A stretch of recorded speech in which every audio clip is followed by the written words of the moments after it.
Bonjour tout le monde. Dans cette présentation, nous allons traiter le métabolisme des acides aminés.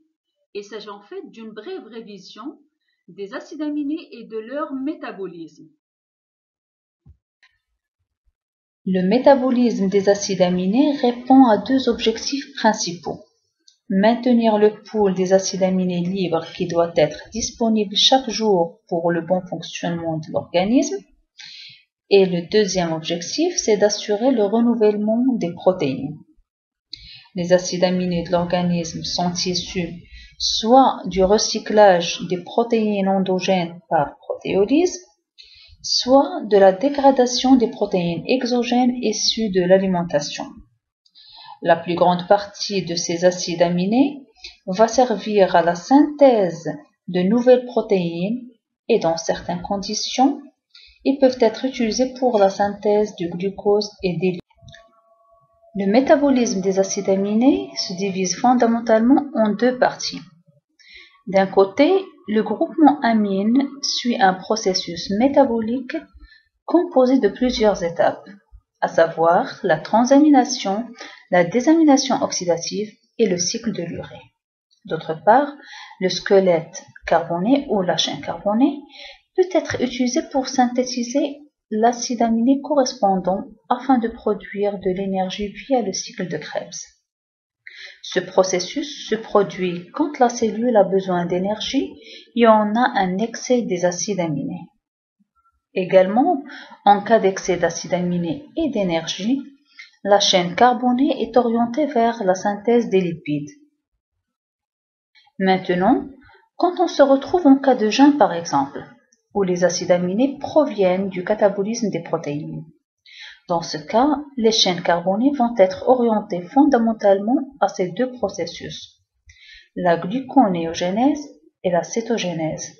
C'est-à-dire qu'ils vont servir de précurseurs à la synthèse des glucides, c'est le cas des acides aminés glycoformateurs, ou vont être convertis en acétyl-CoA pour la synthèse des acides gras, c'est le cas des acides gras cétogènes. Dans ce schéma se résume le métabolisme des acides aminés.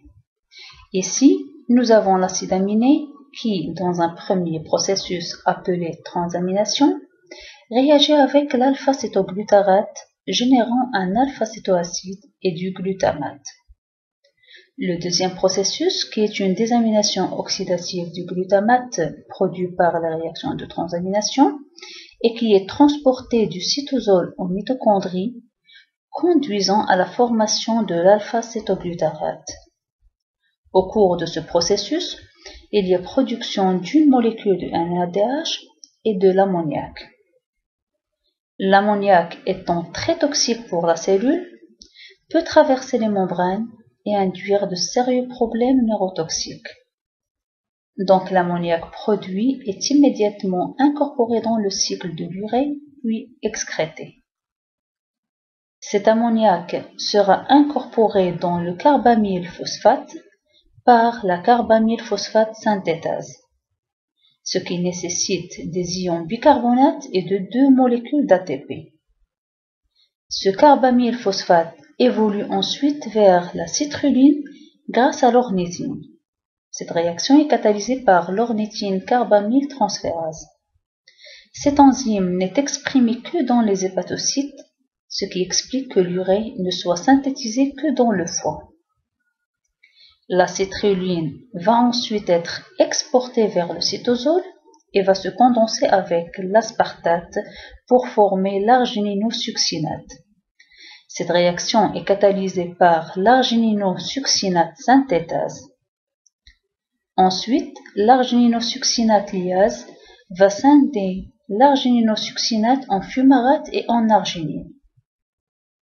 Ce fumarate sera ensuite dégradé par une fumarase pour former du malate, puis de l'oxaloacétate qui permettra de resynthétiser l'aspartate.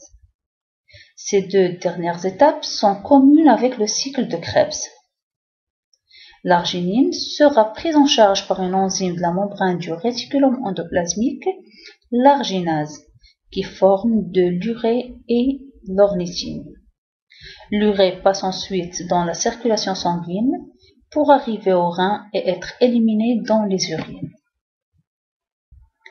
Nous allons voir quelques exemples de pathologies liées à un défaut au niveau du catabolisme des acides aminés. Le premier exemple est la phénylcétonurie.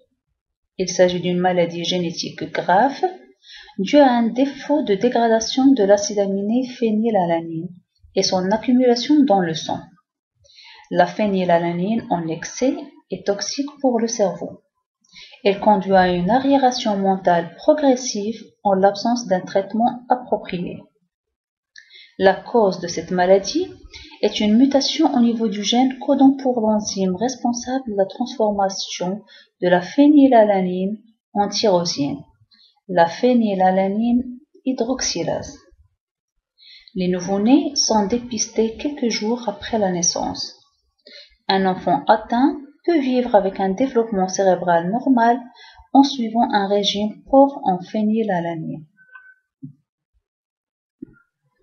Le deuxième exemple de maladie liée à un défaut de dégradation des acides aminés est l'albinisme. Cette maladie génétique se caractérise par une absence de pigmentation de la peau, des poils, des cheveux et des yeux. Elle est causée par un déficit de production de mélanine, une molécule qui protège la peau des rayonnements ultraviolets. La forme la plus fréquente de la maladie est due à une mutation au niveau du gène codant pour une tyrosinase, une enzyme qui participe à la synthèse de la mélanine à partir de l'acide aminé tyrosine. Il faut savoir également qu'un excès de phénylalanine inhibe l'activité de la tyrosine, ce qui aboutit également à une diminution de la synthèse de mélanine. Ceci est observé chez les enfants atteints de phénylcétonurie. Le troisième exemple concerne les maladies génétiques du métabolisme de l'urée. Les déficits du cycle de l'urée se déclarent généralement après la naissance. Ils sont dus à un déficit de l'activité d'une des 4 premières enzymes du cycle, ayant pour conséquence une accumulation d'ammoniac et de ses dérivés. C'est un diagnostic sévère, avec des signes neurologiques dès la naissance et une mortalité supérieure à 50%. Le traitement consiste en une alimentation appauvrie en protéines.